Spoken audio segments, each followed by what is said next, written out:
I joined it fairly late on when the regeneration project that was affecting Sheffield was well underway, really. So I did about a year or two's work, and not a lengthy time for somebody who didn't live in Sheffield. I must have applied for it because you had to apply for commissions then. I think Mike Black, the photographer, might have had something to do with it.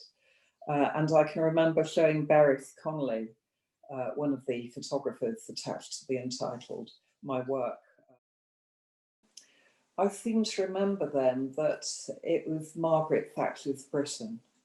And so it does make a comment about that. I mean, most people I know totally disapproved of Margaret Thatcher and all she stood for, and didn't like the displacement of work or working class communities. I mean, nobody remembers the miners' strike now, but old people like myself do, of course. And you know, some of those communities are still struggling. The work actually does talk about that. It does talk about the changes from heavy manufacturing to the service industries that happened during Thatcher's Britain. And I wanted to talk about that, really. And as you can see from that work, I've always been very influenced by documentary photography. But I wanted to break it up by making a triptych. You have the older world of the steel workers, and Sheffield was steel. I mean, when I was brought up, we used to have little mats, you know, and a Redditch with needles, and Sheffield with steel and cutlery, and that was Sheffield. And it was like an identity. And then you had the new stuff coming in, the service industries, the new stadium, and Ponds Forge, the new swimming area, new buildings. And then I found objects, either old cutlery or things that were just blowing around in the wind, that from old steelworks, old receipts, old invoices. And I wanted to put them together to have that transition between the old and the new and the object in between. And in a way, it was using landscape to talk about the society, to talk about the changes in society. And I think that you can look at landscape and see the identity of a place. I wanted to avoid the obvious idea of the documentary photograph, where it becomes a witness and it's telling the truth. Whereas a lot of the work that I've done after that, I mean, about Ireland, has been about photography being a fiction and being a little bit more complicated. The document is a lot more complicated, and the triptych makes it more complicated because it points out a view that has more than one side to it.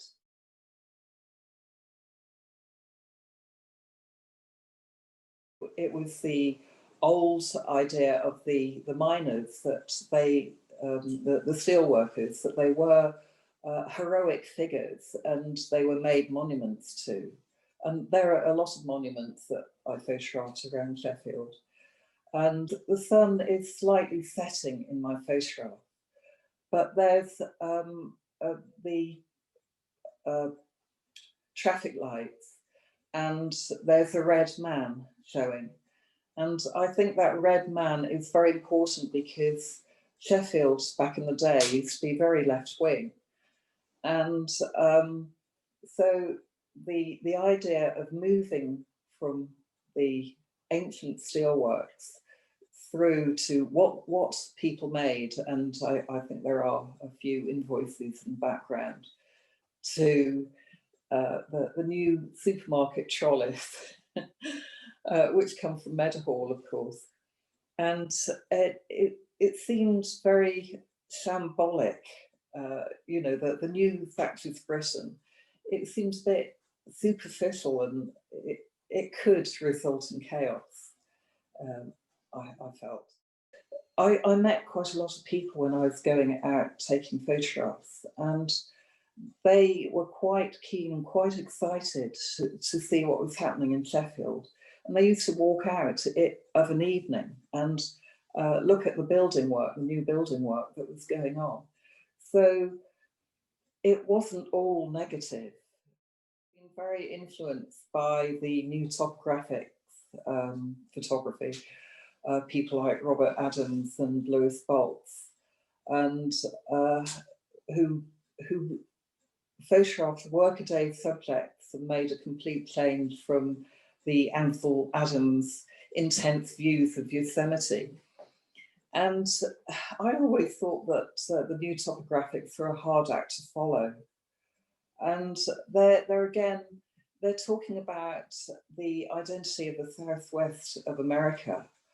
And they're saying, oh, it's not all Yosemite and, you know, red filters, which apparently Ansel Adams used to use. There's a lot of real estate moving out there, and, you know, so it's motels, it's stuff like this, it's boring stuff. Mm. And I began to look at landscape like that it was identified not by the glowing, wonderful pictures of Ansel Adams, but by the workaday photographs of people like Adams and Boltz. And I've always liked Stephen Shaw as well, and Joel Sternfeld, you know, because they chose very ordinary subjects, really. And Stephen Shaw is kind of well known for that. And later on, I think I kind of went for the German school.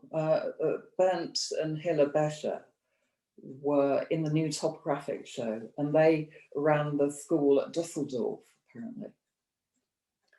And so they started the North German school, and it consisted of Axel Hutter and Thomas Struth and people like that. And I've been very influenced by their work, their cool looking work. And they were again influenced by a movement in 1930s Germany of new objectivity. Painters like George Gross, who will have heard of, and photographers like August Sander. I was influenced in the first place by the Pre-Raphaelites, which I used to go from college in Manchester up to the town hall where they have a really good collection and have a look at them. And I was very influenced by their work, how they cut the figures off, because they were in turn influenced by photography. And I think William Lindsay Windus, yes, he did a painting called The Outlaw. And The Outlaw, of course, is half out of the frame. And that, again, was hugely influential, I think. And I realised that was what I was looking for. I mean, I was only about 19 at the time. Somebody who had taken the rules of composition and broken them completely. Managed to buy an old Plough-Bell Makina from the 1930s, and I'm using that, and it fogs, it's got a lot of limitations, and it's analog, and I've been quite experimental with it, taking it out, doing double exposures, coming back to the studio, scanning them, working on them. So I'm kind of working on that at the moment. I also like using alternative means. I like using the pinhole camera a lot. and I photograph architecture with it. And I think that has come out from Sheffield, my interest in architecture. I mean, it has so many architectural, uh, greats really, like Park Hill, which at the time was, it was considered to be a mecca for street crime, but now, of course, it's done up. And I'm going out, and where I live in West Yorkshire, in the South Pennines, you get a very dark and steep um, valley, and it's very bright on the top. So you again get a line between the darkness and the light. But I meet a lot of people walking up there, and it is about walking. It's about having that methodology. And I don't really know what will happen in the end. Uh, it is a kind of return, and yet it's a kind of moving on as well.